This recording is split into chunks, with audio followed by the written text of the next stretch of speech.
Good morning from Sacred Space at Titania's Realm. It's 11:11 a.m. Ooh, make a wish to your angels if you're so inclined. And it's Saturday, the 28th of February, 2026. So it's a beautiful sunny morning, but it's still very windy. But, by the way, Shabbat Shalom. Where was I? Oh, yes, meandering. It's very windy, but intermittent blasts of wind. So I brought the birdie boys outside. Say hello to the people of Earth, Kermie. Kermie, I'm talking to you. Kermie boy, there he is. Hello, Bo. Say hello to the people of Earth. You're going to come down on your ladder. Oh, what a clever boy you are. You're so clever. They said, we're happy in the garden, but it's a bit windy, Mama T. So I don't think I'll keep them out for very long. We'll just for the length of this video, and I'll probably bring them back inside unless the wind dies back down. But I think they're contented because at least it's sunny and they've got fresh air and excuse me. They can commune with the trees and the fairies and all the other creatures, wild creatures that come to the garden. So it's good for them, good for their mental health and good for Mama T's mental health as well. Bit of grounding, feet on the ground, living our best lives, are we right? We are right. So I thought I would continue on. I'll just move us back a bit, I think. That's better. I thought I would continue on with chapter 6 of the Garden of the Gods. And it's titled The Royal Occasion. Kings and bears oft worry their keepers. Scottish proverb. I have Scottish ancestry on my father's mother's line. Her maiden name was Huxford, but yes, that's correct. She was a Huxford, but her grandfather was Anderson, came from Scotland. So there's English and Scottish and Irish on my, a tiny, tiny smattering of French and Spanish on my father's line, and German and Polish on my mother's line, although I haven't been able to get much further back because it's hard to get the records, and if you do get them, they're written in very old-fashioned German script and very hard for me to discern. But anyway, mainly on my mother's side, her biological father was Polish, and her biological grandmother on her mother's side was Polish. So we're mainly Polish on the maternal line, even though my mother was born in Germany in 1927 and lived through that dreadful war.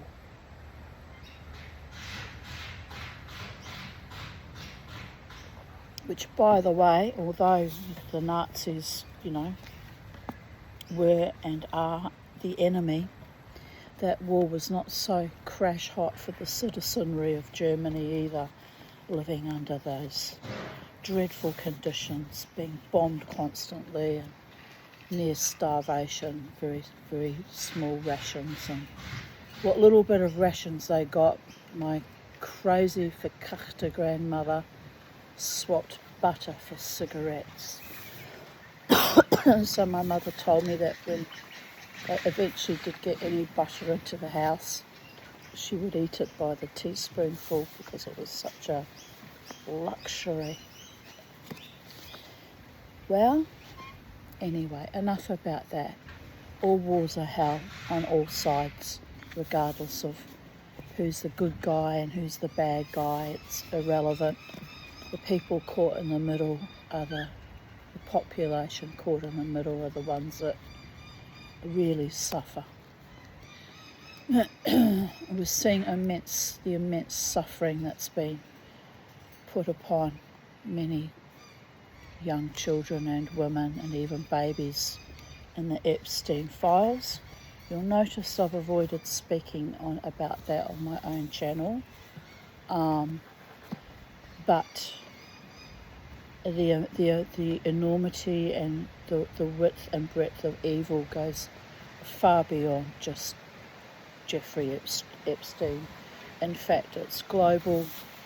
It's happening in all vectors of society, religious, secular, and it's astonishing how much of it has been protected and enabled by our governments and corporatocracies, and even sometimes in entire families. I know I was blacklisted and scapegoated for speaking out against the atrocities that were occurring in my own family of origin and later in my own Jewish community. So I regret nothing. Silence is a very dangerous thing. It enables people to continuously carry on harming innocent babies and children and adolescents without any recourse and without any justice. And when families are silent about it or choose to look the other way and do nothing, they are culpable and complicit. And there's no other way to put it. It's beyond evil. But here we are, another beautiful day in paradise or planet hellscape, according to your lived reality and your experiential awareness. So today we will read this beautiful story. Let's hope it's a beautiful story. And we'll sit under the trees and we will rejoice not just in my own personal survival against all the odds, people of Earth, but we will rejoice in your survival too. And may we merit to go forth in courage and honour and integrity, find our vibe, find our tribe, people who are proud and happy to stand with us and don't cast us out for being broken, damaged, but yet continuously, courageously, defiantly cleaving to our truth. It's made me public enemy number one, and even my closest friends have slunk away. But I blame that. I blame that on the COVIDian, the COVID poisoning that was afflicted upon humanity. It was just simply one thing too much for their minds to grapple with. And we've had to grapple with a lot. Most of my closest friends are also survivors of childhood sexual abuse. So there was just, when COVID came, it was just one thing too much. And 6 years later, it's almost like their minds have finally snapped. But when they come back to equilibrium, and some kind of gnosis and balancing, when they see that the mama T is still strutting his stuff no matter what, no matter who, and that truth will always prevail, I'm hopeful that they will come back to me in due course and settle themselves down and realise that I'd always had their back. Even though I've demonstrated and kind of defiant, anti-governmental, governmental, capital MENTAL, ways, because someone has to stand up and be counted. And they had too much to lose with their jobs and their perceived reputations. When you have nothing left to lose, people of Earth, except your very own life, you get very courageous and outspoken indeed. And I'm very sad to see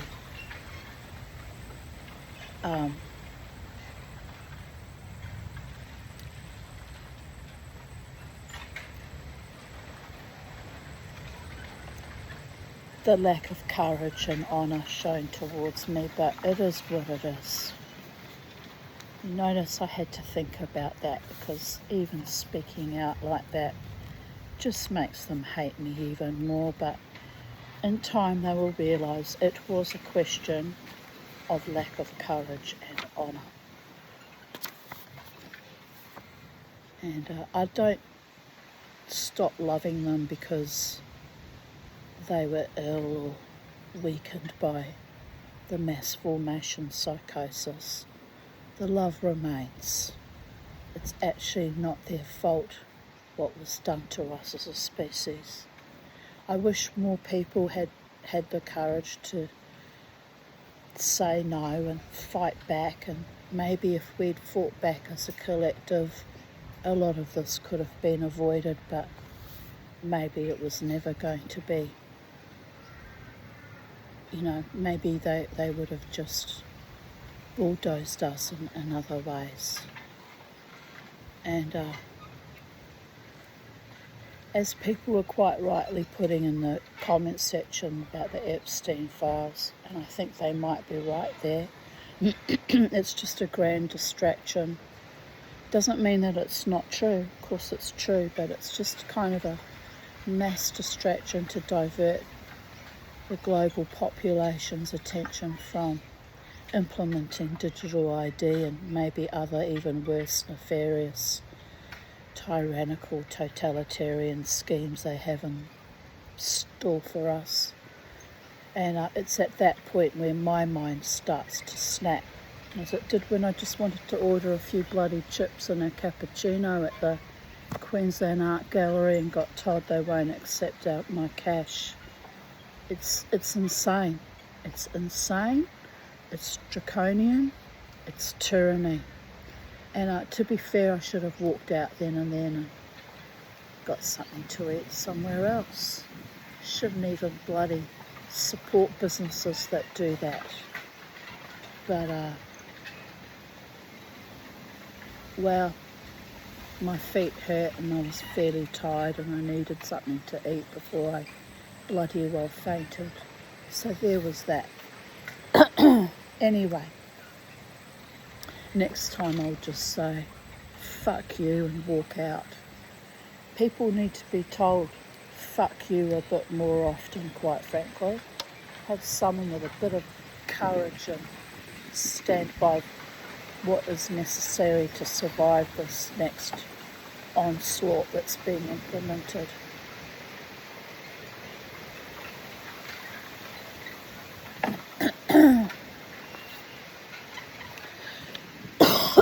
On a happy note, here we go with a story that's distract my mind from my lived reality, is that I really do live in a form of hell, and I'm not going to shut up about it. I'm not. Just one fine example. He ended up being killed in the end, I'm pretty sure. My mother never did tell me the end of that story. But around about 1943, a friend of my grandparents, Eva and Erich Meyer, arrived at their apartment and knocked on the door. And my grandmother Eva looked at him in absolute shock. He was a communist, which in Nazi Germany was enough to get you killed as well, by the way. It wasn't just the Jews they targeted, it was practically anyone and everyone that stood against Hitler's regime. So he arrived with all his teeth were smashed. He'd been rifle butted in the face, had all his teeth smashed out, and he asked to have a private interview with my grandfather, who's worked in a position with the city council. His job was to find billets for people that had been bombed out. Anyway, he went and spoke to my grandfather, and my mother said when her father came out, this is her non-biological father, the one who raised her since infancy. You understand, it's a bit complicated, but she considered him her father because she wasn't told till she was 16 that her biological father was Anton Petula. But anyway, her father, that she considered her father, Erich Meyer, came out of his study and his face was grey and shock. And this man, this communist man, who had already come out from Gestapo headquarters or wherever they kept him imprisoned, said to him he'd been arrested because he was distributing pamphlets about communism, and he'd found out what was going on in the concentration camps in Auschwitz and Bergen-Belsen, and all of them across Europe.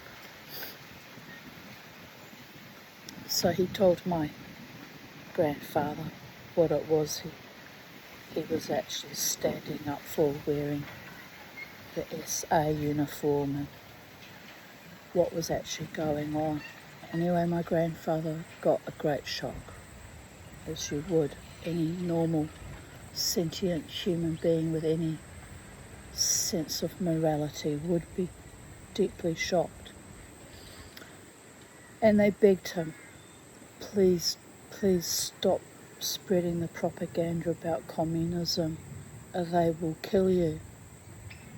And this man looked at my grandfather, my grandmother, and my mother standing nearby, listening in, and said, I can't stop, even if it means my own death.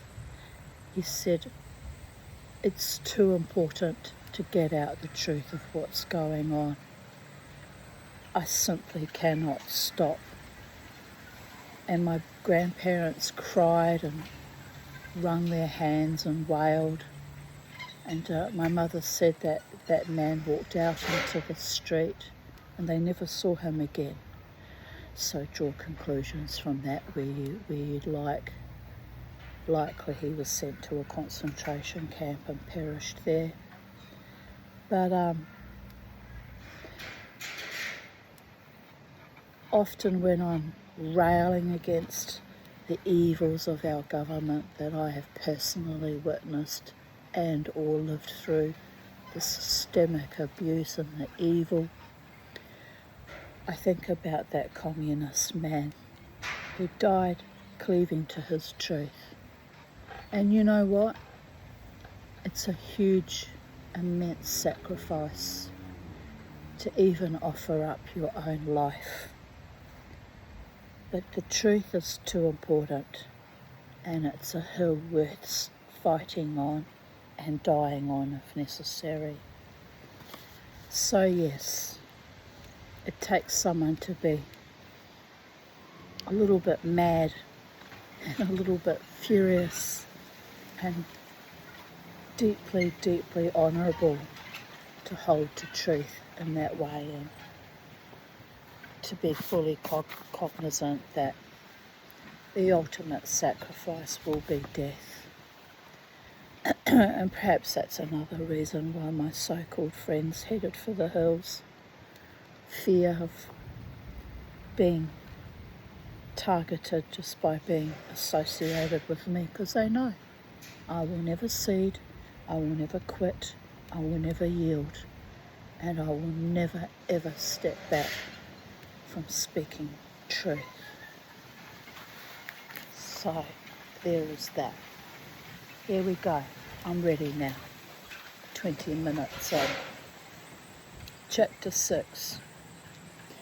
In those halcyon days we spent in Corfu, it could be said that every day was a special day, specially coloured, especially arranged, so that it differed completely from the other, the 364, and was memorable because of this. But there is one day in particular which stands out in my mind, for it involved not only the family and their circle of acquaintances, but the entire population of Corfu. It was the day that King George returned to Greece, and nothing like it for colour, excitement and intrigue had ever been experienced in the island. Even the difficulties of organising Saint Spiridion's procession paled into insignificance beside this event. Mama T's sinking in the mud. What am I going to do to stop that? People of Earth sinking in the mud. Well, it won't be the first time I've sunk in the mud, and it won't be the last. Dear Goddess.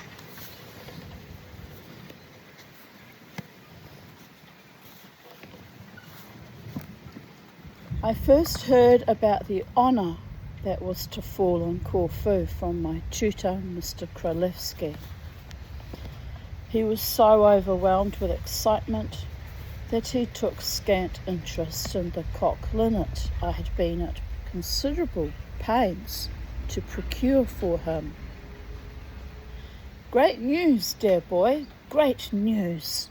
Good morning, he greeted me, his large, sorrowful eyes brimming with tears of emotion, his shapely hands flapping to and fro, and his head bobbing with excitement below his hump back.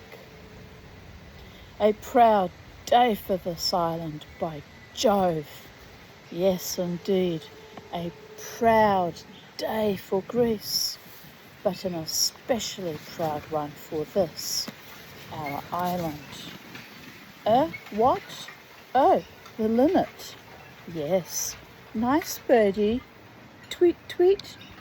But as I was saying, what a triumph for us here in this little realm, set in a sea of blue, as Shakespeare has it, to have the king visit us.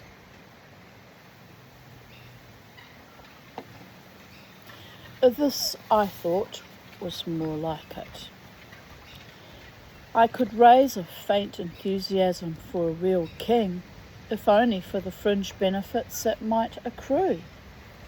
Which king was it, I inquired, and would I have a holiday when he came? Why, the King of Greece, King George, said Mr. Kralevsky, shocked by my ignorance. Didn't you know? I pointed out that we did not have the dubious benefits of a wireless, and so for the most part lived in a state of blissful ignorance. Well, said Mr. Kralevsky, gazing at me rather worriedly, as if blaming himself for my lack of knowledge. Well, we had Metaxas, as you know, and he was a dictator. Now, mercifully, they've got rid of him, odious man, so now His Majesty can come back. When I inquired had they got rid of Metaxas, nobody had told me. "Why, you remember surely," cried Królewski. "You must remember when we had the revolution and that cake shop was so badly damaged by the machine gun bullets. Such unsafe things, I always think. Machine guns. That's putting it a bit bloody mildly, isn't it? Dear goddess."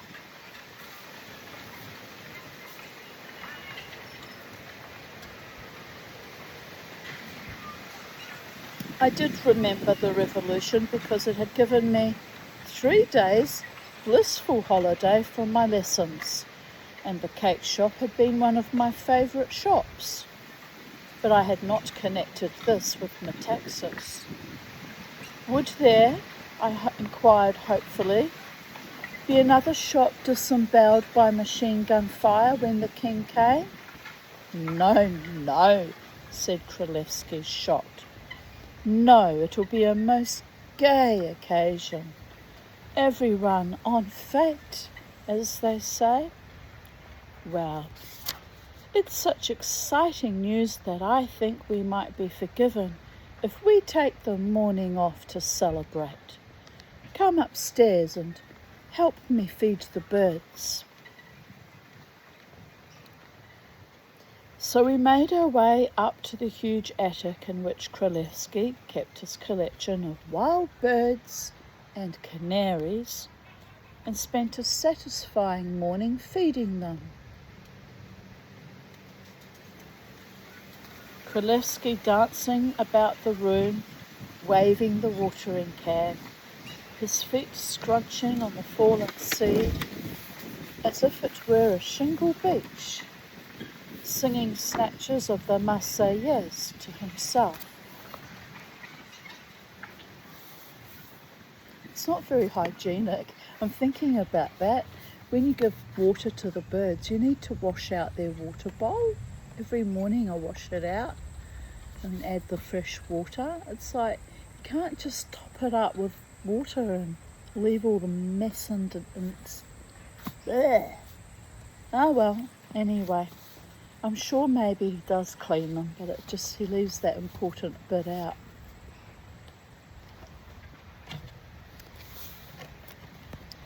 What you doing, Kermie? He's a handsome boy. Pretty boy, got his tail feathers back. Yes, I can't call you Stumpy anymore. You're back in your full Indian ringneck tail feather glory. Yes. And the sea's all fluffed up. You all fluffed up? Say hello, people of Earth. I've got my long tail feathers back. I'm a handsome birdie again.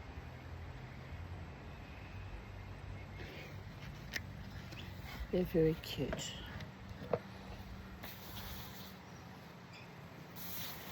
What?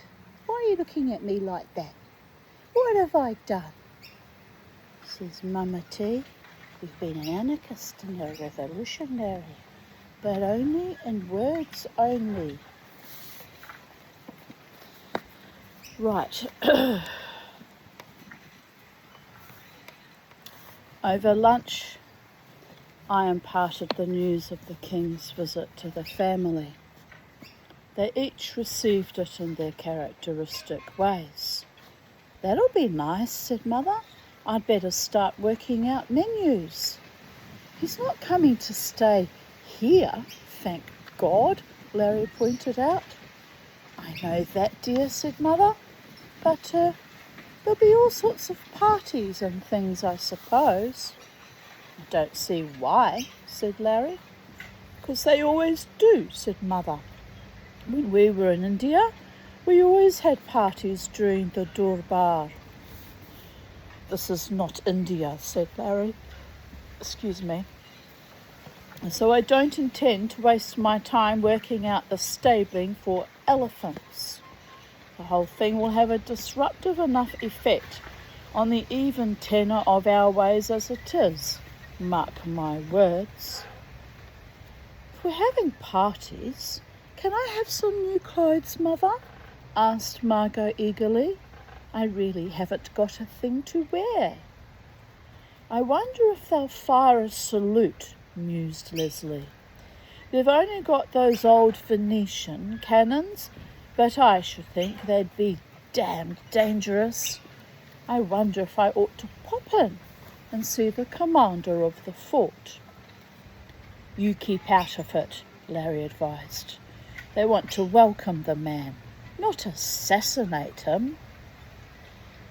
I saw some lovely red silk the other day, said Margot, in that little shop.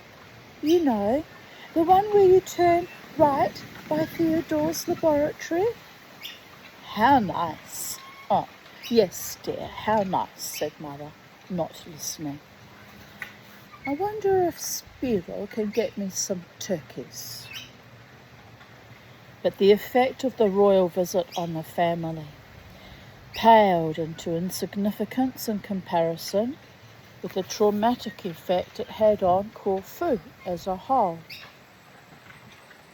It was pointed out by somebody who should have known better that not only was the island going to be graced by a visit from the monarch, but the whole episode would be particularly symbolic, as when the king arrived in Corfu, he would be setting foot on Greek soil for the first time since his exile. At this thought, the Corfiotes lashed themselves into a fever of activity, and before long, so complicated and so acrimonious had the preparations become that we were forced to go into town each day to sit on the platea with the rest of Corfu to learn the news of the latest scandal. The platea, laid out with its great arches to resemble the Rue de Rivoli by French architects in the early days of the French occupation of Corfu, was the hub of the island. Here you would sit at little tables under the arches or beneath the shimmering trees, and, sooner or later, you would see everyone on the island and hear every facet of every scandal. One sat there drinking quietly, and sooner or later, all the protagonists in the drama were washed up at one's table. Can't abide cold tea. Ugh.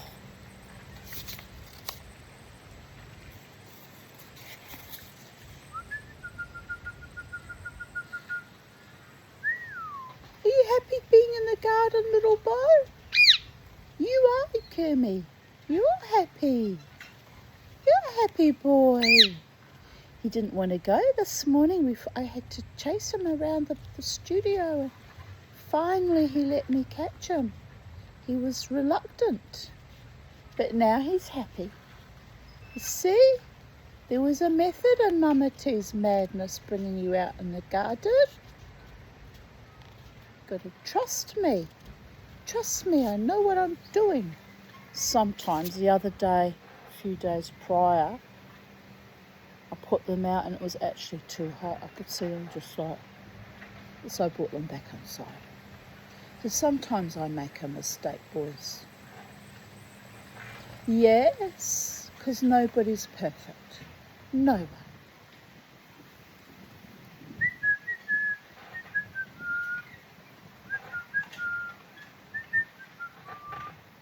Right, carry on.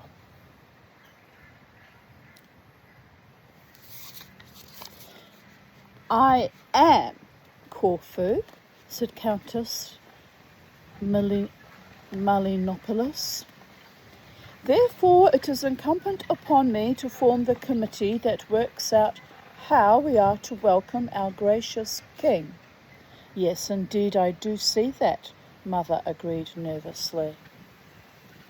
The Countess, who resembled a raddled black crow wearing an orange wig, was a formidable force, There was no doubt.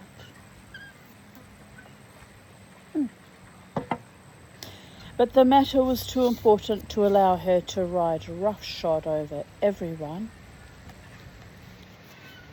Within a very short time, there were no less than 6 welcoming committees, all struggling to persuade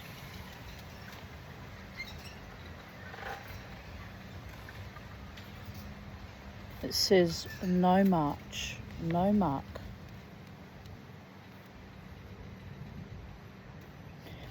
That their plans ought to take preference over all others.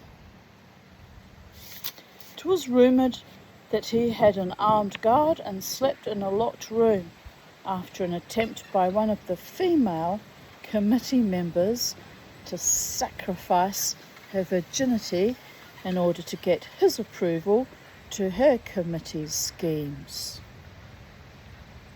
Disgusting, trumpeted Lena Mavrokondas, rolling her black eyes and smacking her red lips as she wished she had thought of the idea herself. Imagine, my dears, a woman of her age trying to break into the nomarch's room naked.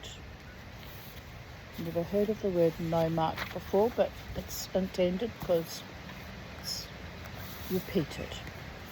Here we go. 61 years of age, and I learn something new every day. Well, almost 61 years. Come, my farm, Tanya Aarons. It's just another day in the spiralling blue marble of a planet. Another beautiful day.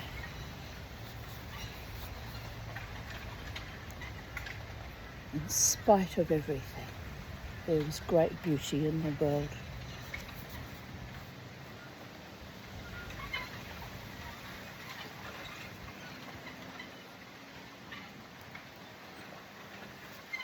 It does seem a curious way to try to get his ear, Larry agreed innocently.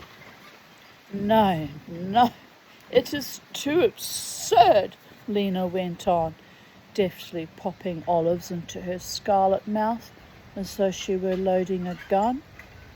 I've seen the Nomarch, and I am sure, Nomarch, nomark, and I am sure he will agree to my committee being the official one. It is such shame the English fleet is not in port. We could then have arranged a guard of honour. Oh, those lovely sailors in their uniform. They always look so clean and so virulent. The incidence of infectious diseases in the Royal Navy, Larry began, when Mother hastily interrupted. Do tell us what your plans are, Lena, she said, glaring at Larry, who was on his 8th ouzo and inclined to be somewhat unreliable. Such plans, my dears, such plans we have. This whole platea will be decorated in blue and white. But always we have troubles with that fool Marco Paniotissa. Lena's eyes rolled in despair. Marco, we knew, was a sort of inspired madman. We wondered how he had got onto the committee at all. What does Marco want to do? Asked Larry. Donkeys, hissed Lena, as if it were an obscene word. Donkeys? Repeated Larry. He wants to have donkeys? What does he think it is? An agricultural show? This I explain him, said Lena. But always he wants to have donkeys. He says it is symbolic, like Christ's ride into Jerusalem. So he wants blue and white donkeys. Blue and white ones? You mean dyed? Asked Mother. Whatever for? To match the Greek flags, said Lena, rising to her feet. facing us grimly, shoulders back, hands clenched.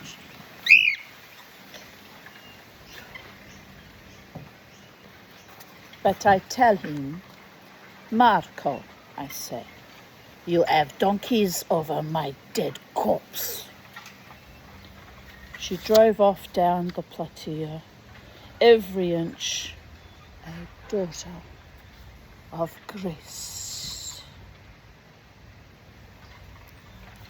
The next one to stop at our table was Colonel Velvet, a tall, rather beautiful old man with a Byronic profile and an angular body that twitched and moved like a wind-blown marionette. What are you looking at, little boy? Got a strange expression on his face.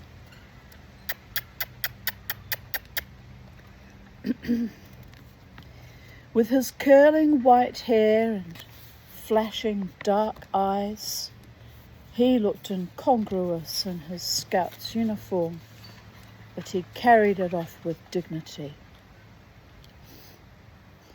Since his retirement, his one interest in life was the local scout troop, and, while there were those unkind enough to say that his interest in scouts was not entirely altruistic, he worked hard and had certainly never yet been caught. He accepted an ouzo and sat mopping his face with a lavender-scented handkerchief.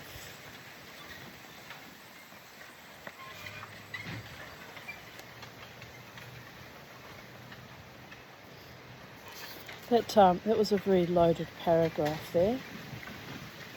Just realised what I read out. It's like, oh dear God, I feel physically sick. We all know what went on in the Boy Scouts, don't we? Even here in Australia. Probably still going on if truth be known. Evil is what it is. Anyway. Those boys, he said plaintively, those boys of mine will be the death of me. They are so high-spirited. What they probably need is a bevy of nubile girl guides, said Larry. Have you thought of that? It is no joke, my dear, said the Colonel, eyeing Larry morosely.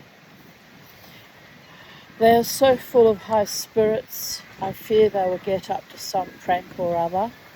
I was simply horrified at what they did today, and the Nomarch was most annoyed. The poor Nomarch appears to be getting it in the neck from every direction, said Leslie. What did your scouts do? Asked Mother. Well, as you know, my dear Mrs. Durrell, I am training them to put on a special demonstration for His Majesty on the evening of his arrival. The Colonel sipped his drink delicately, like a cat. At first they march out, some dressed in blue and some in white, in front of the, dais. Exactly so, the dais. And they form a square and salute the king. Then, at the word of command, they change positions and form the Greek flag. It's a very striking sight, though I say it myself. He paused, drained his glass and sat back. Well, the Nomarch wanted to see how we were progressing, so he came along and stood on the dais, representing the king, as it were. Then I gave the command, and the troop marched out. He closed his eyes and gave a small shudder. Do you know what they did? He asked, in a small voice. I have never felt so ashamed. They marched out, stopped in front of the Nomarch, and gave the fascist salute. Boy Scouts are the fascist salute. Did they shout, "Hail, Nomarch?" asked Larry. "Mercifully, no," said Colonel Velvet. For a moment I was paralysed with shock, and then, hoping that the Nomarch had not noticed, I gave the command to form the flag. They moved about, and then, to my horror, the Nomarch was confronted by a blue and white swastika. He was furious. Isn't that funny? The synchronicity. I haven't read this book. I don't think I've read this book before. That I chose to speak about my grandparents with their communist friend in Nazi Germany. And here we are talking about Nazi salutes and blue and white swastikas. It's almost like my brain prefaced what the next ongoing theme or story will be. It's a bit astonishing how I do that. I've noticed that a lot, lots of Jungian synchronicities. Well, there's not much I can do about it, is it? That I pick up on these things. It's a bit astounding, actually. He was furious. He almost cancelled our part in the proceedings. What a blow to the Scout movement that would have been. Yes, indeed, said Mother, but they're only children after all. That's true, my dear Mrs. Durrell, but I cannot have people saying that I am training a group of fascists, said Colonel Velvet earnestly. They'll be saying next that I plan to take over Corfu. During the ensuing days, as the time of the great event grew nearer, the island's inhabitants became more and more frenzied and tempers grew shorter and shorter. Countess Melinopoulos was now no longer speaking to Lena Mavrokondas, and she in turn was not speaking to Colonel Velvet, because his Boy Scouts had given her a gesture of unmistakably biological nature as they passed by her house.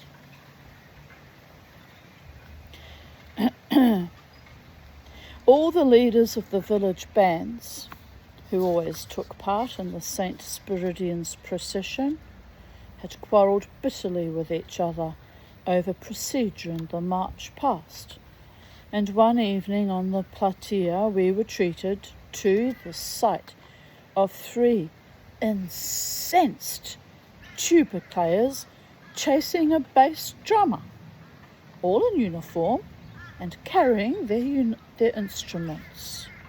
That would have been hilarious to watch, actually. Tubas are quite hefty to lug around,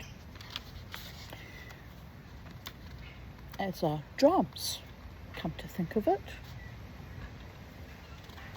Anyway, the tuba players, obviously driven beyond endurance, cornered the drummer, tore his instrument from him, and jumped on him. Immediately, the platea was a seething mass of infuriated bandsmen locked in combat. Mr. Kralewski, who was an innocent bystander, received a nasty cut on the back of the head from a flying cymbal, and old Mrs. Koukoudopoulos, who was exercising her 2 spaniels between the trees, had to pick up her skirts and run for it. This incident, everybody said, when she died the next year, took years off her life, but as she was 95 when she died, this was scarcely credible.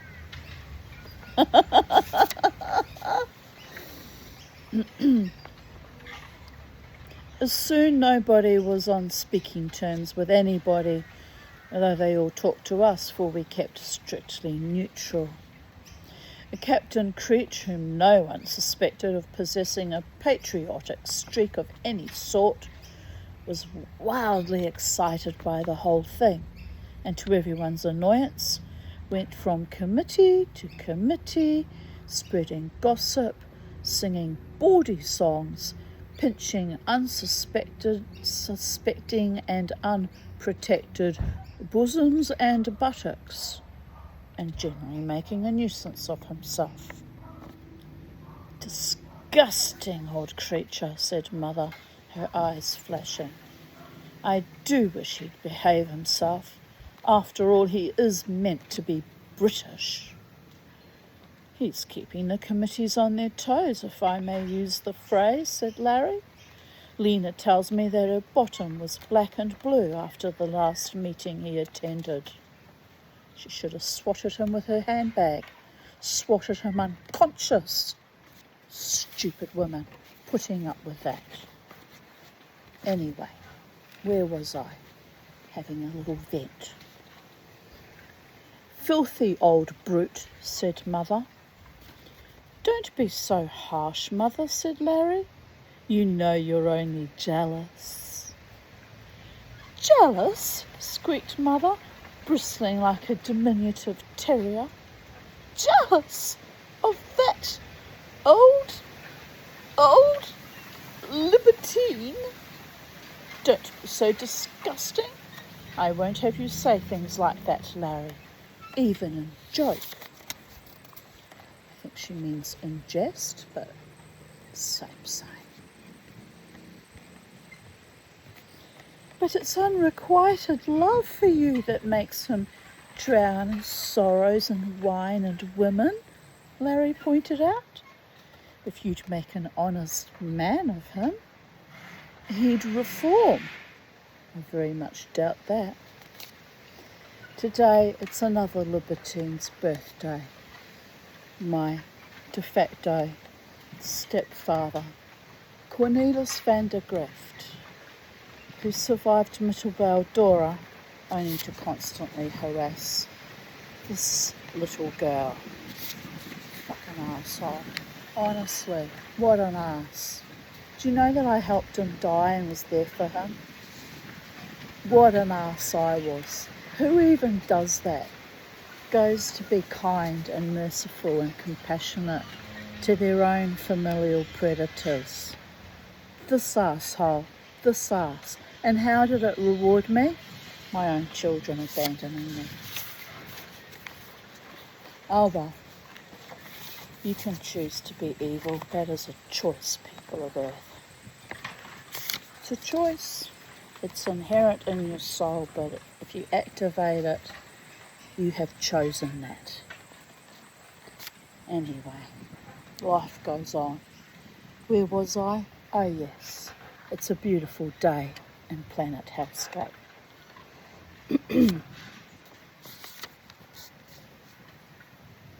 "He was drowning his sorrows in wine and women long before he met me," said Mother. "And as far as I'm concerned, he can go on doing so. He's one person I'm not interested in reforming." The captain, however, was oblivious to all criticism. "Darling girl," he said to Mother the next time he met her, "you haven't by any chance a Union Jack in your bottom drawer?" "No, Captain, I'm afraid I haven't," said Mother with dignity. "Neither have I a bottom drawer." "What? A fine wench like you? No bottom drawer? No nice collection of frilly black knickers to drive your next husband mad?" asked Captain Creech, eyeing Mother with a lecherous and rheumy eye. Mother blushed and stiffened. "I have no intention of driving anyone mad, with or without knickers," she said with great dignity. "That's my wench," said the captain. "Game, that's what you are. Game. I like a little nudity myself, to tell the truth." "What do you want a Union Jack for?" asked Mother, frigidly changing the subject. To wave, of course, said the captain. All these wogs will be waving their flag, so we must show 'em the good old empire's not to be overlooked. Have you tried the consul? Asked Mother. Him? Replied the captain scornfully. He said that there was only one on the island, and that was only to be used for special occasions. If this is not a special occasion, what in the name of testicles of St. Vitus is it? So I told him to use his flagpole as an enema. I do wish you wouldn't encourage that dirty old man to come and sit with us, Larry, said Mother plaintively, when the captain had staggered off in pursuit of the Union Jack. His conversation is obscene, and I don't like him saying things like that in front of Jerry. It's your fault. You encourage him, said Larry. All this talk about removing your knickers. Larry, you know perfectly well what I meant. 'Twas a slip of the tongue. But it gave him hope, went on Larry. You'd better watch out, or he'll be into your bottom drawer like a truffle hound choosing nighties for the wedding night. Oh, do be quiet, said Mother crossly. Really, Larry, you make me angry sometimes.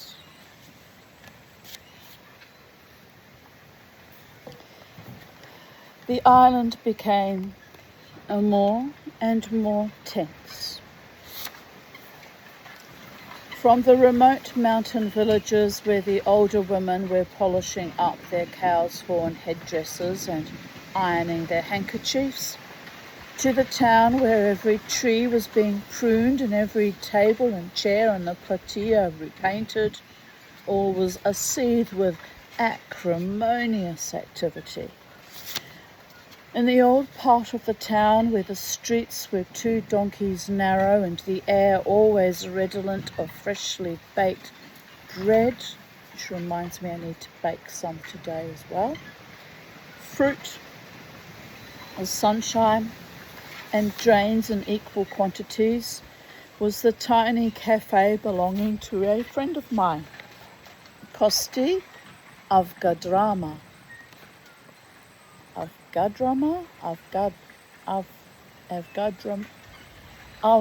Gadrama. Sounds a bit Greek to me. All the Greeks watching my channel just threw their hands up in the air, swore at me, and I do apologise.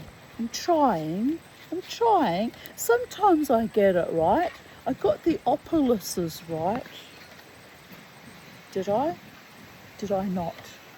I don't know. I did have some Greek friends growing up though, so I sort of have a little bit of a smidgen of the flavour.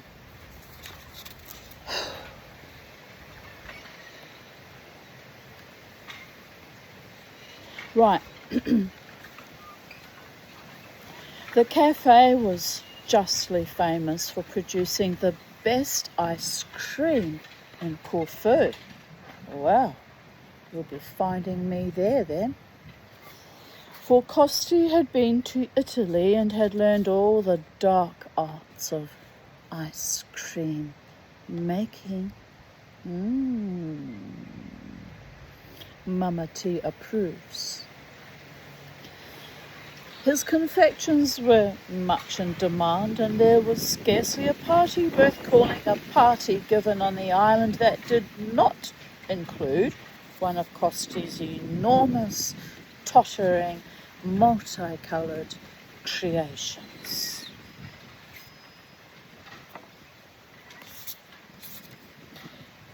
Kosti and I had a good working agreement. I would go to his cafe 3 times a week to collect all the cockroaches in his kitchen. Ooh, Mama T does not approve. To feed my birds and animals. I can't win, can I? And in return for this service, I was allowed to eat as many ice creams as I could during my work. Okay. He could have got a lot more ice cream if he blackmailed him with the health department, but I don't think they had food and regulations and health departments back in those days, did they? People just caught botulism and other filthy diseases and upped and died. Right, where were we? Trying to be happy in planet hellscape. Are you happy in planet hellscape today? Let's read a happy story. Cockroaches and ice cream parlours. Wow.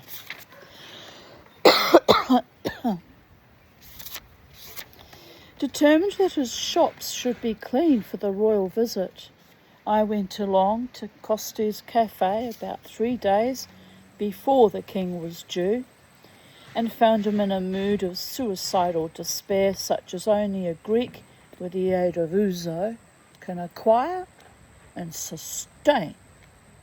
I asked him what was the matter. "I am ruined," he said sepulchrally, setting before me a stone bottle of ginger beer and a gleaming white ice cream big enough to sink the Titanic. "I am a ruined man, Kyria Jerry. I am a laughing stock. No longer will people say, 'Ah, Corfu, that is where Costi's ice cream comes from.' No, they will say instead, 'Corfu, that's where that fool Costi's ice cream comes from.' I shall have to leave the island. There is no other course. I shall go to Zante or maybe Athens. Or perhaps I shall join a monastery. My wife and children will starve. My poor old parents will feel burning shame as they beg for their bread." Interrupting these gloomy prophecies, I asked what had happened to bring about this state of despair. "I am a genius," said Costi simply and without boastfulness, seating himself at my table and absent-mindedly pouring himself out another ouzo. Just return the fluff back to the fluffiness.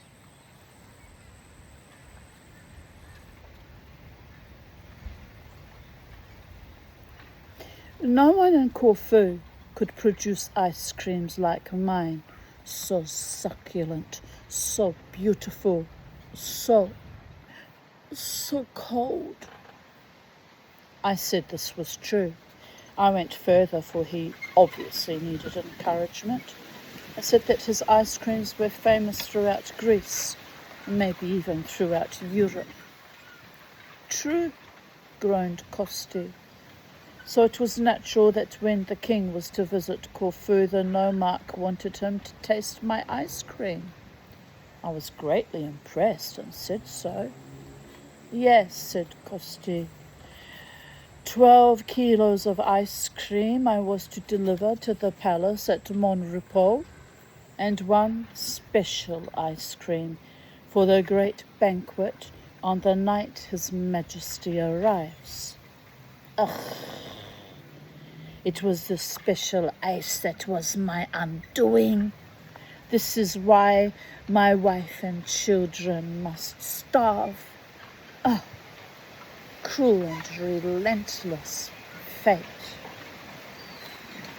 "Why?" I asked bluntly, through a mouthful of ice cream. I was in no mood for the frills. I wanted to get to the core of the story. "I decided that this ice cream must be something new, something unique, something never dreamed of before," said Costi, draining his ouzo. "All night I lay awake, waiting for a sign. He closed his eyes and turned his head from side to side on a hot, unyielding, imaginary pillow. I did not sleep. I was in a fever. Then, just as the first cocks crowed, "Cuckaracuckoo," I was blinded by a flash of inspiration. He smote himself so hard on the forehead, he almost fell out of his chair. Shakily, he poured out another ouzo. I saw before my hot and tired eyes the vision of a flag of Greece, the flag for which we have all suffered and died. It's the flag made in my best, superior quality, full cream. Ice cream, he said triumphantly, and sat back to see its effect on me. I said I thought the idea was the most brilliant I had ever heard of. Costi beamed, and then, remembering, his expression became one of despair again. I leapt out of bed, he continued dolefully, and ran into my kitchen. There I discovered that I had not the ingredients to carry out my plan. I had chocolate to colour the cream brown. I had dyes to make it red or green or even yellow, but I had nothing at all to make the blue stripes in the flag. He paused, drank deeply, and then drew himself up proudly. A lesser man, a Turk or an Albanian, would have abandoned the plan, but not Costi of Gadrama. You know what I did? I shook my head and took a swig of ginger beer. Apologies to all Turks and Albanians, by the way. This is endemic racism if you happen to be Greek in the 1940s. I'm sure it's not still like that now. Maybe. Anyway, I don't endorse these racist attitudes, just saying. I'm just reading the story, and those were his attitudes, not mine.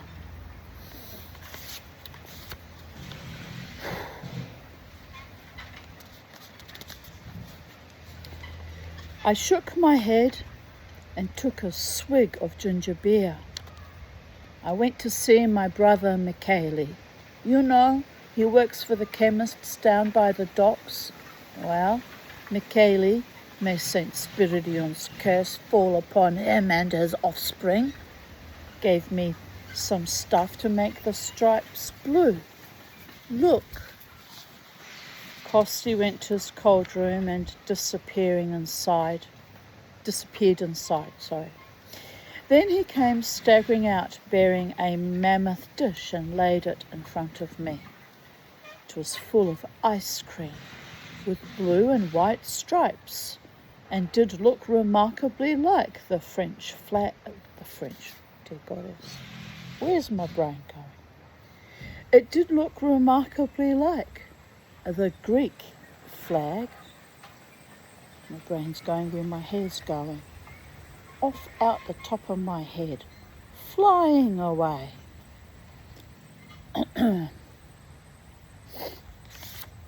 Even if the blue was a little on the purple side, I said I thought it was magnificent. Deadly, hissed Costi. Deadly as a bomb. He sat down and stared malevolently at the huge dish. I could see nothing wrong with it, except that the blue was more the colour of methylated spirits than true blue. Disgraced by my own cousin, by that son of an unmarried father, said Costi. He gave me the powder. He said it would be fine. He promised me, the viper tongue, that it would work. Excuse me. I had pancakes for breakfast and they're repeating on me for some bizarre reason. Everything repeats on me.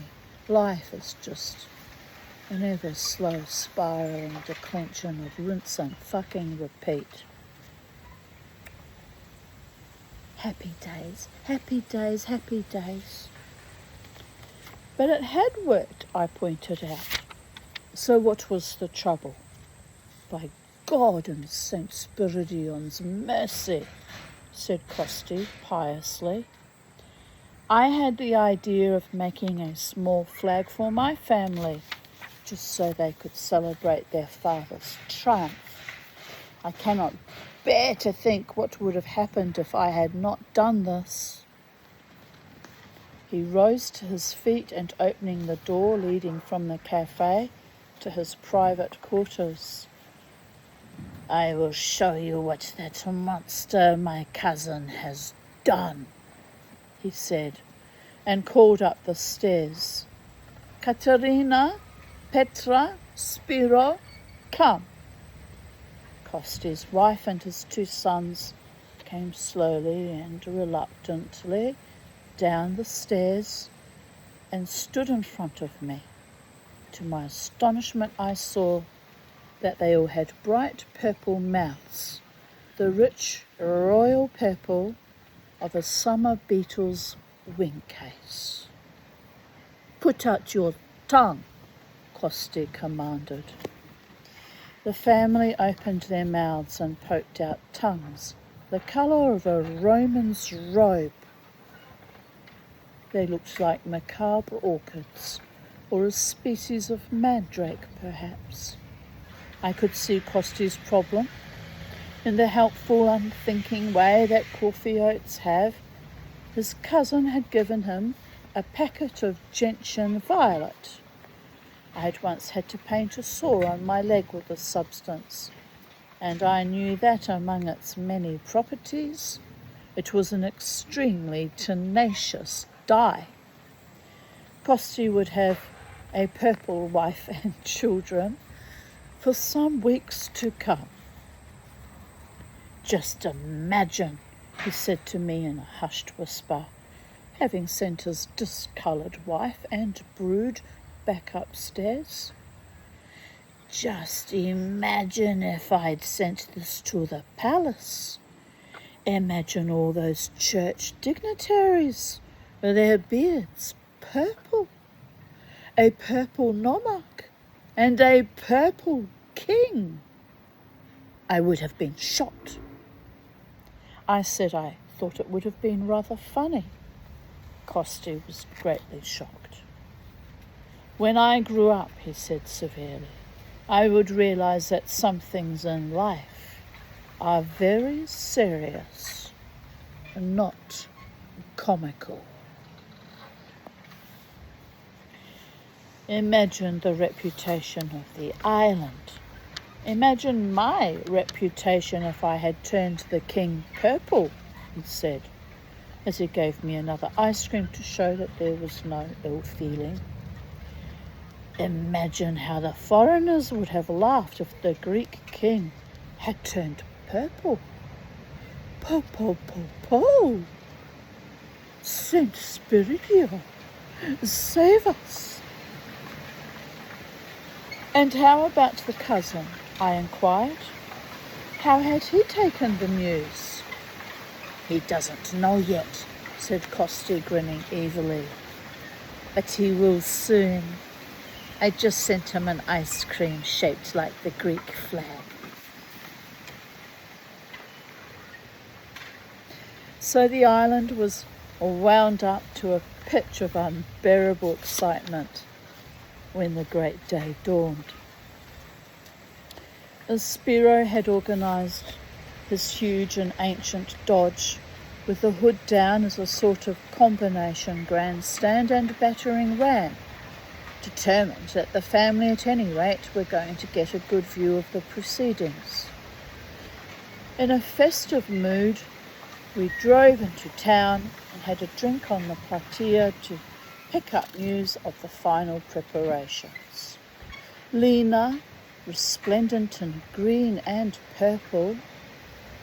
It told us that Marco had finally, if reluctantly, given up the idea of blue and white donkeys, but now had another plan, only slightly less bizarre.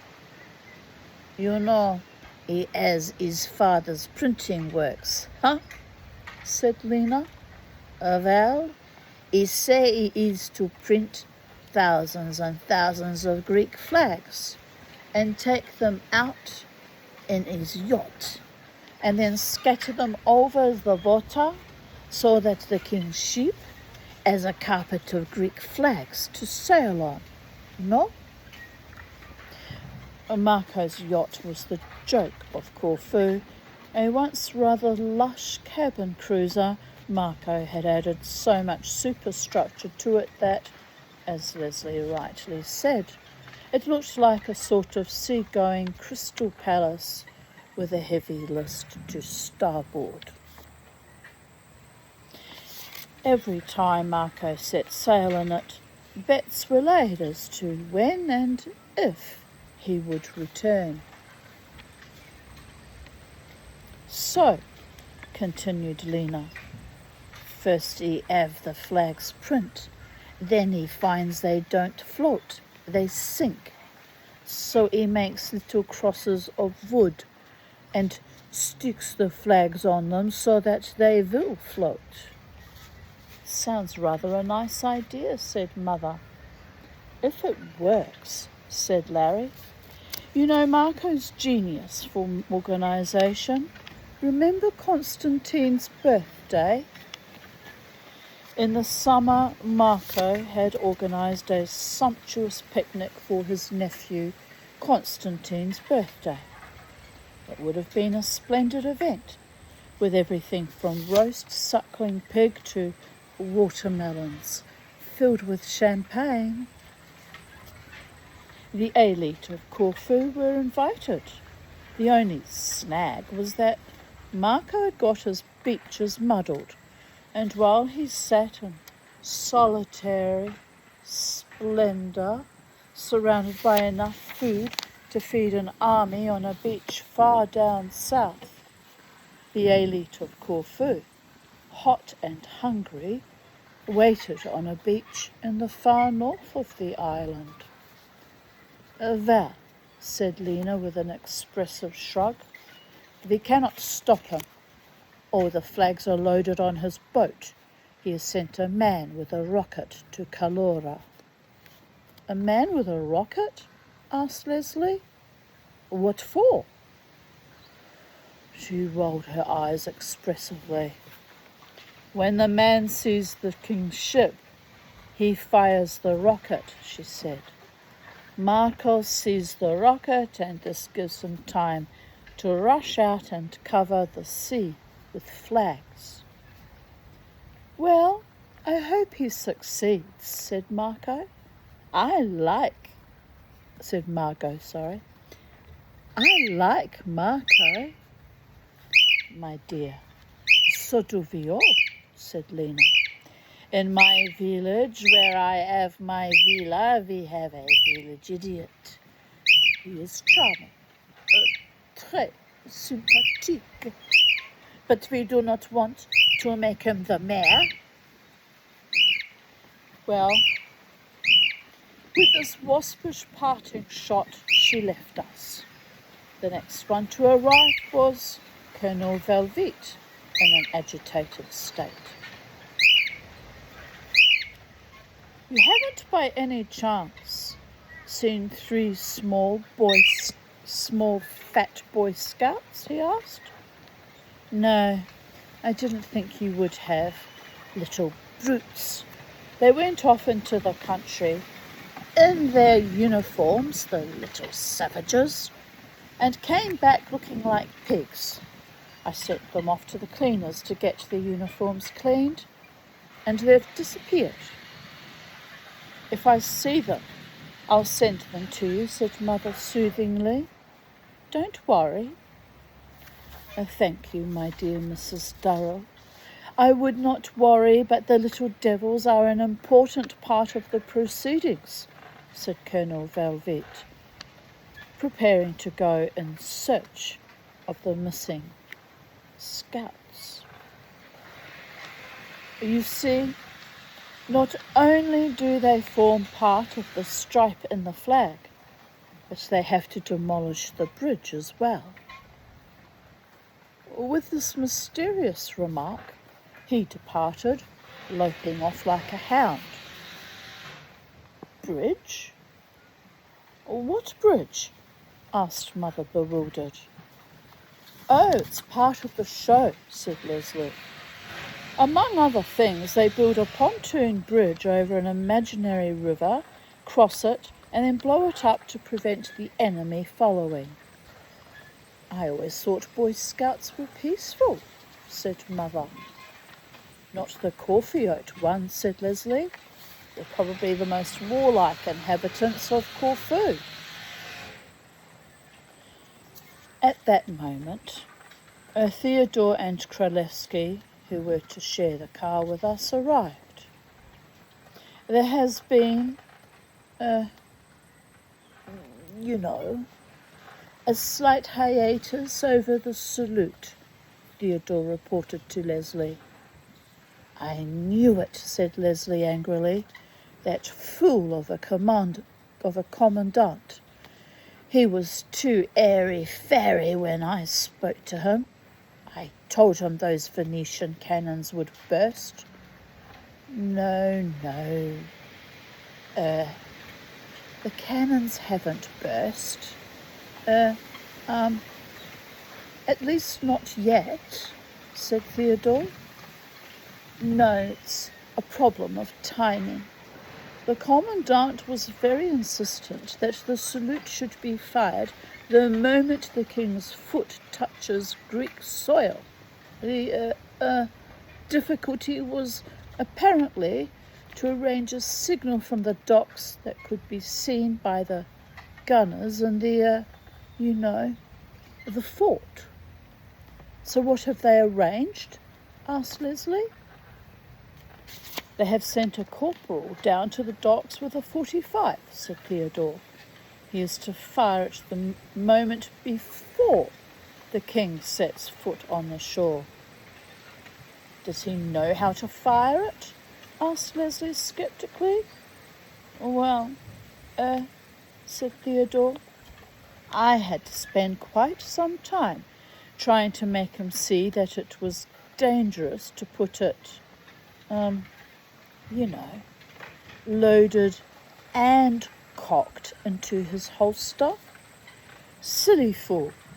He'll shoot himself through the foot like that, said Leslie.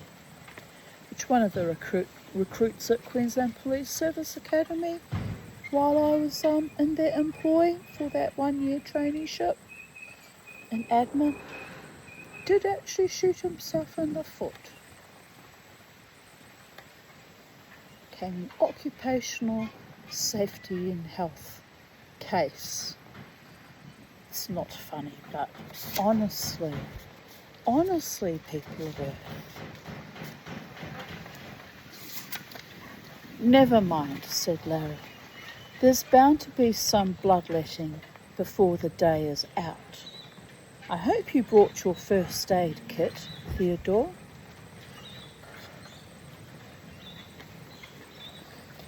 Don't say things like that, Larry, begged Mother. You make me feel quite nervous.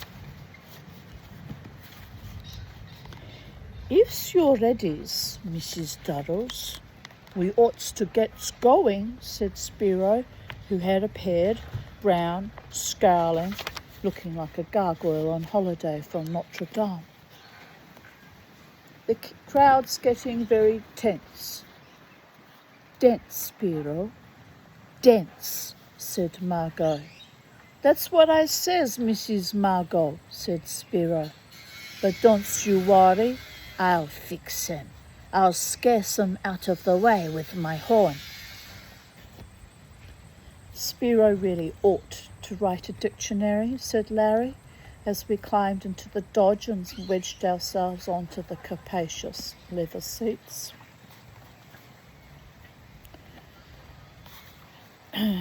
just getting very dry throat. I can probably last out.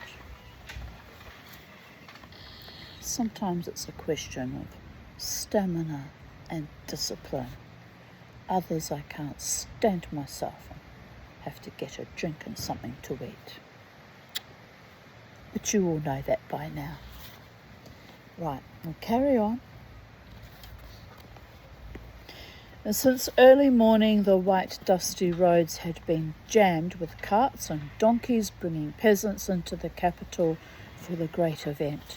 And a great pall of dust covered the countryside, turning the plants and trees by the roadside white, hanging in the air like microscopic flakes of snow.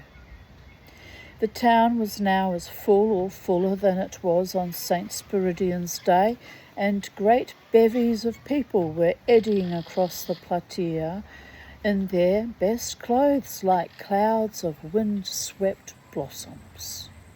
Every back street was jammed with humanity mixed with donkeys, the whole moving at a glacier pace, and the air was full of excited chatter and laughter, the pungent smell of garlic,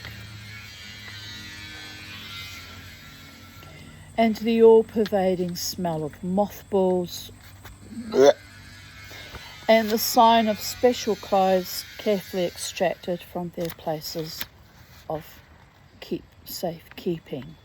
I can't stand the smell of mothballs. I can't abide it. On every side you could hear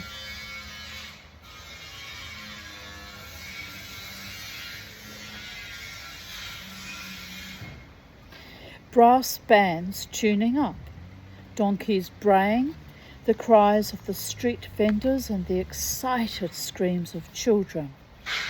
The town quivered and throbbed like a great multicoloured redolent beehive. Driving at a snail's pace, honking his great rubber bulbed horn to scarce the uncaring populace out of the way, Spiro drove us down to the docks. Here all was bustle and what passed for efficiency. A band was lined up, its instruments sparkling, its uniforms immaculate, its air of respectability only slightly marred by the fact that two of its members had black eyes. Next to it was a battalion of local soldiery looking remarkably clean and neat. Church dignitaries with their carefully combed white, silver and iron grey beards, bright and gay as a flock of parrots in their robes, chattered animatedly to each other. Stomachs bulging, beers wagging, plump, well-manicured hands moving in the most delicate of gestures. And near the dockside where the king would come ashore stood a forlorn-looking corporal. Obviously his responsibilities were weighing heavily on him, for he kept fingering his revolver holster nervously and biting his nails.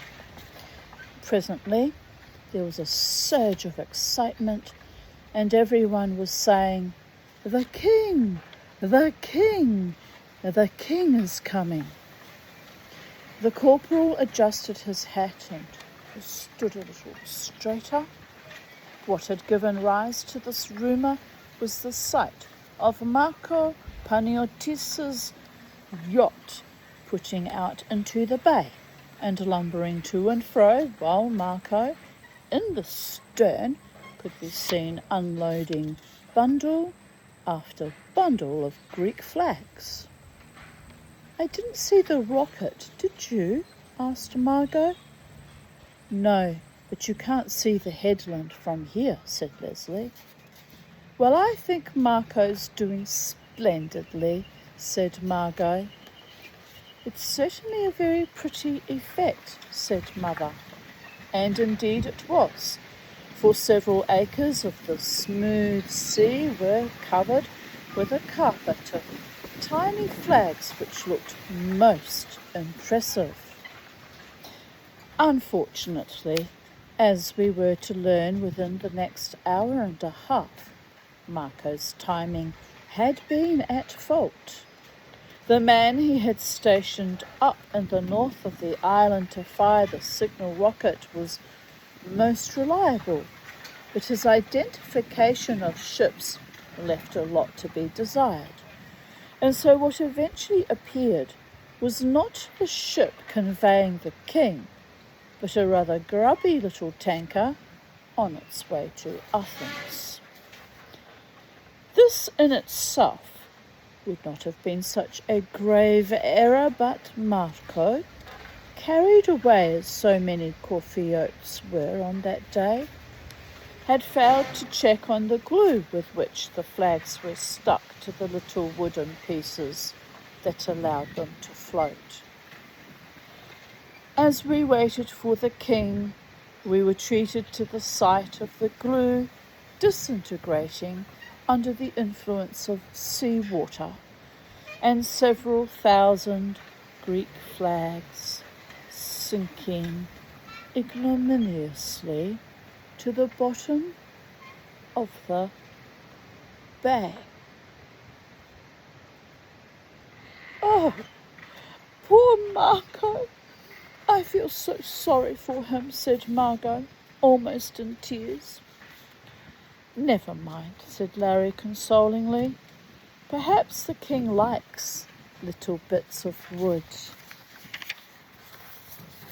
I don't, I think so," said Theodore. "You see how they're all shaped like a little cross? That in Greece is considered a very bad omen." "Oh dear," said Mother. "I do hope the king won't realise that Marco did it."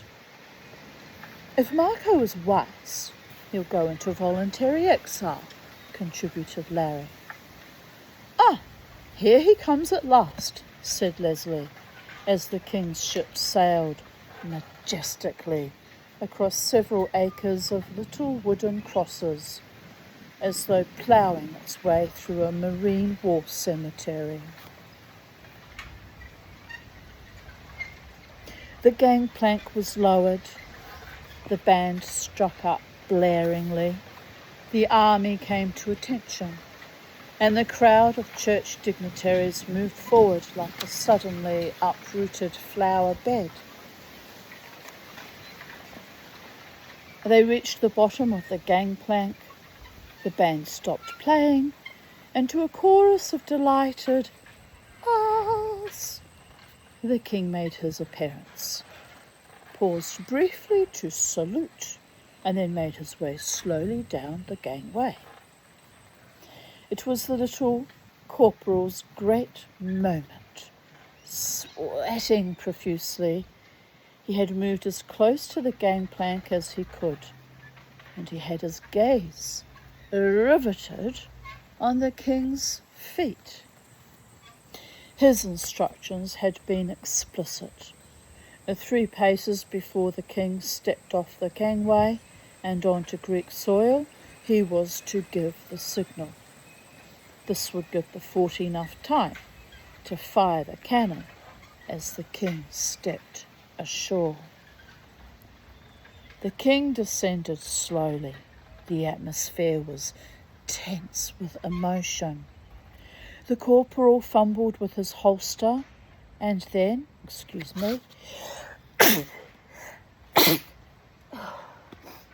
goodness. And then, at the crucial moment, drew his .45 and fired 5 rounds approximately 2 yards away from the king's right ear. It immediately became obvious that the fort had not thought to tell the welcoming committee about its signal, and so the committee, to say the least, was taken aback, as was the king, And indeed, as were we all. "My God, they've amputated him," screamed Margot, who always lost both her head and her command over English in moments of crisis. "Don't be a fool, it's the signal," snapped Leslie, training his field glasses on the fort. But it was obvious that the welcoming committee thought much the same as my sister. As one man they fell on the unfortunate corporal. He, white-faced and protesting, was pummelled and thumped and kicked. His revolver was torn from his grasp, and he was hit smartly on the head with it. It is probable that he would have come to some serious harm if at that moment the cannons had not blared out in an impressive cumulus cloud of smoke from the ramparts of the fort and vindicated his action. After this all was smiles and laughter, for the Corfiotes had a keen sense of humour. Only the king looked a trifle pensive.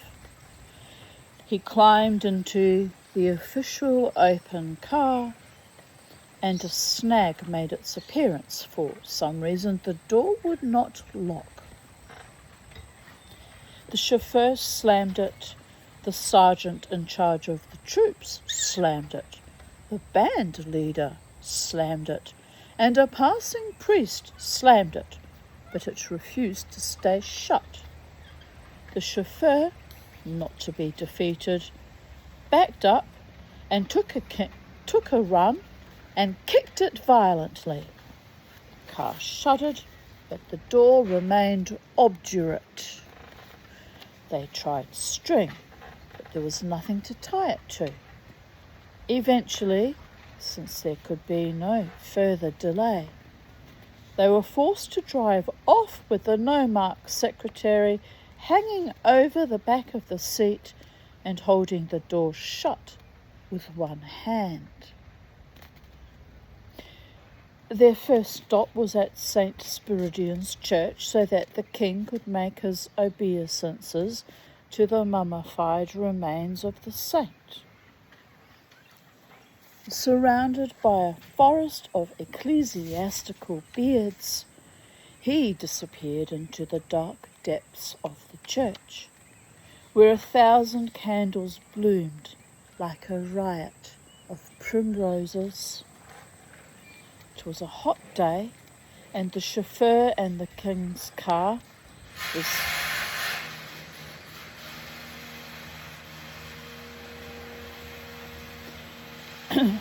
and the chauffeur of the king's car was feeling a bit exhausted after his fight with the door.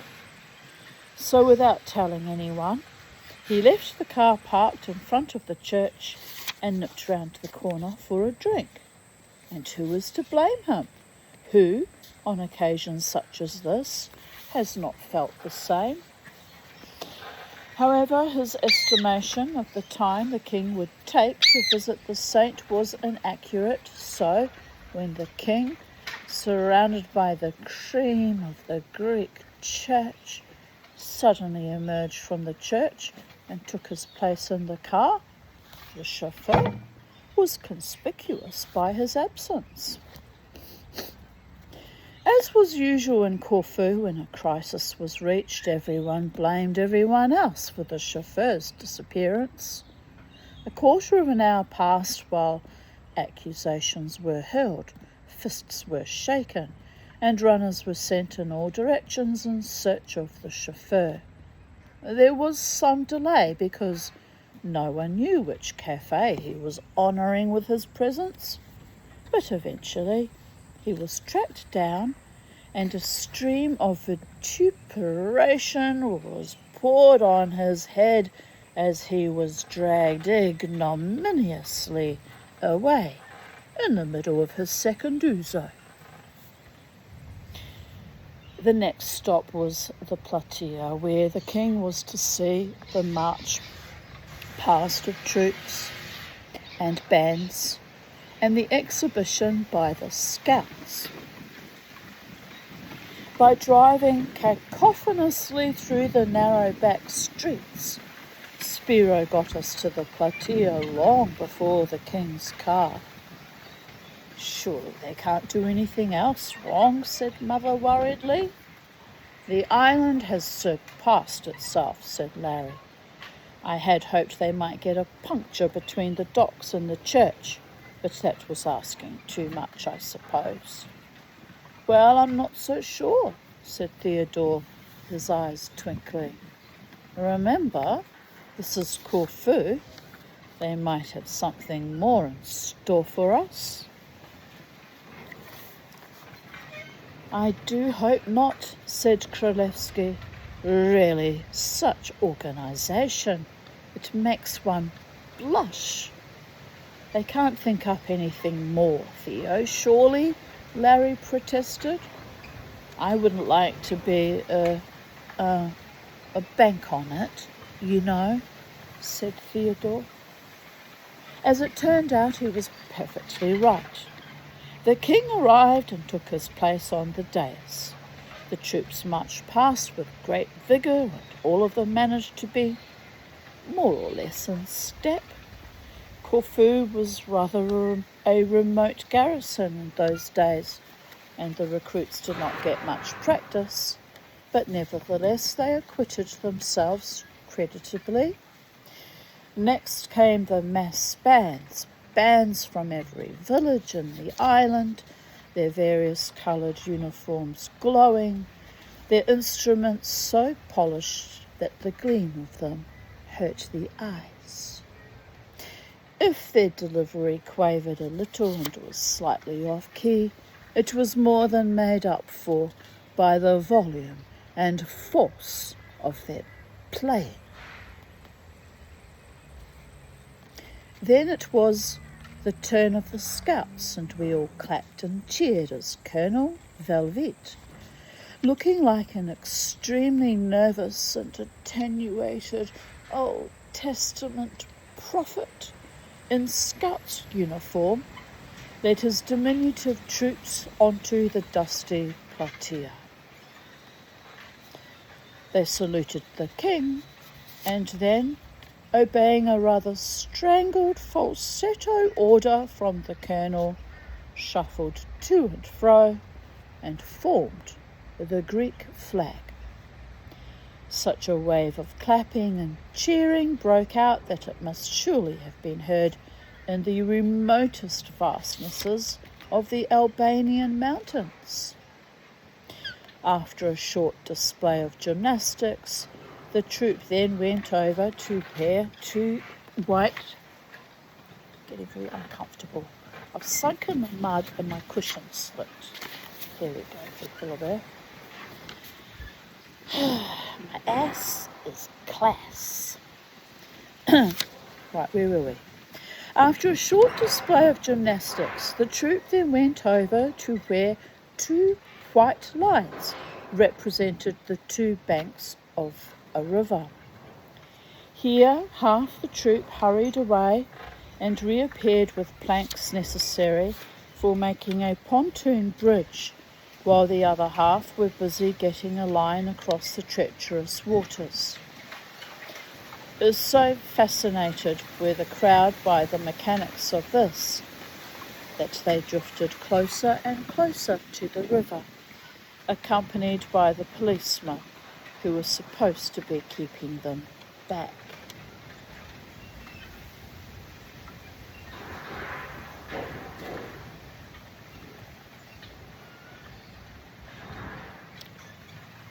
In record time, the scouts, none of whom were more than 8 years old, created their pontoon across the imaginary river, and then, led by one small boy blowing vociferously and inaccurately, you gotta laugh, on a trumpet, jog-trotted across the bridge and stood to attention on the opposite side. The crowd were enchanted. They clapped, cheered, whistled, and stamped. Colonel Velvet allowed himself a small, tight, military smile and cast a proud look in our direction. Then he barked out a word of command. 3 small, fat scouts detached themselves from the troop and made their way to the bridge, carrying fuses, a plunger, and other demolition equipment. They fixed everything up and then rejoined the troop, unwinding the fuse wire as they came. They stood at attention and waited. Colonel Velvet savoured his big moment. He glanced round to make sure he had everyone's undivided attention. The silence was complete.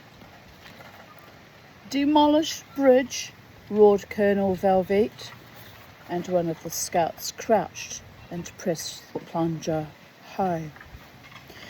The next few minutes were confused, to say the least. There was a colossal explosion. A cloud of dust, gravel, and bits of bridge was thrown into the air to descend like hail upon the population. The first 3 rows of the crowd, all the policemen and Colonel Velvet, were thrown flat on their backs, the blast carrying with it gravel and splinters of wood. Reached the car where they were sitting, battered against the coachwork like machine gun fire, and blew Mother's hat off. "Christ almighty," said Larry. "What the hell's that fool Velvet playing at?" "My hat," panted Mother. "Somebody get my hat." "I'll get it, Mrs. Durrells. Don't you worries," roared Spiro. Most unnerving, said Kralewski, his eyes closed, mopping his brow with his handkerchief. "Far too militant for small boys." "Small boys? Bloody little fiends," cried Larry angrily, shaking gravel out of his hair. "I felt sure something else would happen," added Theodore with satisfaction, happy now that Corfu's reputation for calamities was secure. "They must have had some sort of explosive," said Leslie. "I can't think what Colonel Velvet was playing at. Damned dangerous." It became obvious a little later that it was not the Colonel's fault. Having rather shakily lined up his troop and marched them away, he returned to the scene of the carnage to apologise to Mother. "I cannot tell you how mortified I am, Mrs. Durrell," he said, tears in his eyes. "Those little brutes got some dynamite from some fisherman. I assure you I knew absolutely nothing about it. Nothing. I know nothing." Sorry, I threw that bit in. Hogan's Heroes. Schultz comes to mind. In his dust-stained uniform, to which my mother would reply to my Uncle Case, "Really, darling, you know, they were not that stupid. But, you know, war is hell and all that. You have to have some vestiges of dignity left, and Schwarzer tragic comedy where you can throw it in on occasion." Like gravel-rashed vomit. But anyway, calm your fun, time arrows. Calm your fun. I had a very unusual upbringing. It's partly why I am the way I am today. But only partly, you understand. I take responsibility for my own emotional damage and integrity and actions. unlike the rest of my Homo sapiens who seem to have all lost their minds. But that was under the influence of a very dark force indeed. Perhaps the darkest that has ever been unleashed on a species in history. So I will endeavour to calm my farm, but there are times when every now and then you need to scream. In his dust-stained uniform and battered hat, he looked very pathetic. "Oh, don't worry, Colonel," said Mother, shakily lifting a brandy and soda to her lips. "It's the sort of thing that can happen to anyone." "Happens all the time in England," said Larry. "Never a day passes." "Do come and have dinner with us," interrupted Mother, giving Larry a quelling look. "Thank you, dear lady. You are too kind," said the Colonel. "I must go and change. I must go in bed." Right. I was... now I want to cough.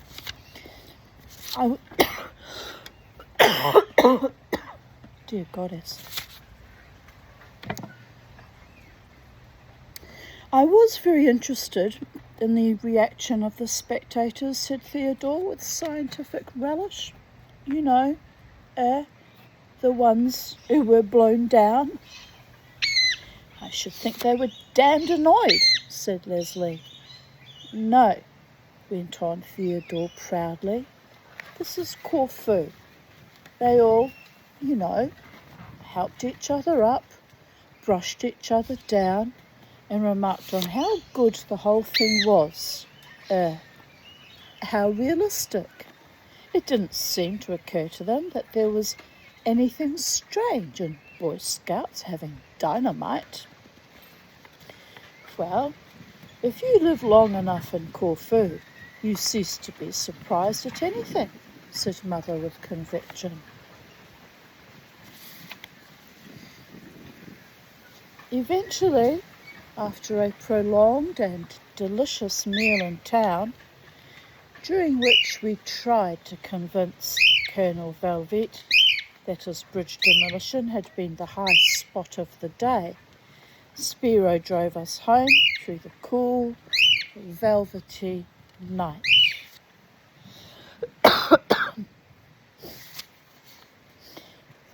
Excuse me.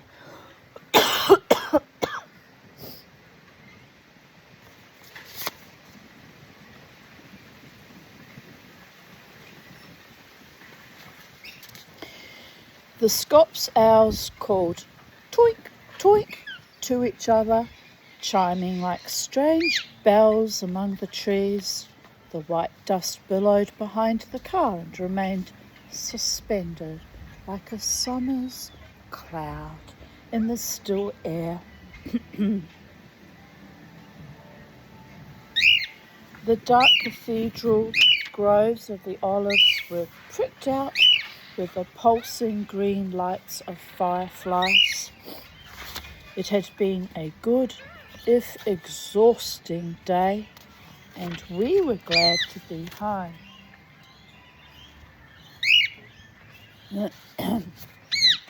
"Well," said Mother, stifling a yawn as she picked up her lamp and made her way to the stairs.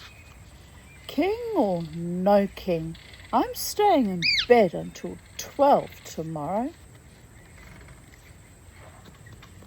My goodness. "Oh," said Larry contritely. "Didn't I tell you?" Mother paused halfway up the stairs and looked at Larry, the wavering lamplight making her shadow quiver and leap on the white wall. "Tell me what?" she asked suspiciously. "About the king," said Larry. "I'm sorry. I should have told you before." "Told me what?" said Mother, now seriously alarmed. I've asked him to lunch, said Larry. Larry, you haven't. Really, you are thoughtless, Mother began, and then realised that she was having her leg pulled. She drew herself up to her full 5 foot. I don't think that's funny, she said frigidly. Anyway, the laugh would have been on him, for I've only got eggs in the house. With great dignity, ignoring our laughter, she made her way to bed. And thus concludes Chapter 6. Hope you enjoyed that as much as I did. And we shall be back tomorrow, no doubt, with Chapter 7. And then after that, Chapter 8. And then this book will be completed. Although tomorrow's a very long chapter, as is Chapter 8, so might have to break them up into 2-part videos. We'll see how we go though. We'll see how the Mama T is travelling, people of Earth. Anyway, have a beautiful afternoon, evening, morning, wherever you are in the space-time continuum. And remember my motto, as always, never ever let the bastards grind us down. Bye for now. Have a beautiful day.